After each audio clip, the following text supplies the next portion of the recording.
তৰা আই তুমি আহিলা তই মোক ইমান আতুৰ হৈ মাতিলে মই নাহি পাৰোঁনে কচোন মোক কিয় মাতিছিলি আই মই বৰ বিপদত পৰিছো কি বিপদত পৰিছ মোক খুলি কচোন বাইদেউহঁতে মোক ভাত ৰান্ধিবলৈ দিছে বাইদেউহঁতে মানে তোৰ সতিনীহঁতে হয় আই বুজিলোঁ মই যিটো ভয় কৰিছিলোঁ সেইটোৱে হ'ল ঠিক আছে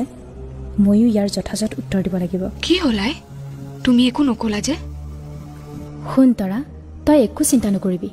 কেনেকৈ ৰান্ধিব লাগে মই কৈ দিছোঁ শুন এটা চৰুত অলপ পানী দি তাতে অলপ চাউল দিবি আৰু আন এচৰু পানীত এডাল শাক দি চৰু দুটাৰ তলত কাঠখৰি দুডাল দি তাৰ আখল ঘৰৰ পৰা ওলাই আহিবি আৰু দেখিবি চৰুত অক্ষয় ভাত আৰু আঞ্জা হৈ আছে বুজিলিনে বুজিলো আই তেনেহ'লে মই এতিয়া যাওঁ তই মই কোৱাৰ দৰে কৰিবি হ'ব আই মই তেনেকৈয়ে কৰিম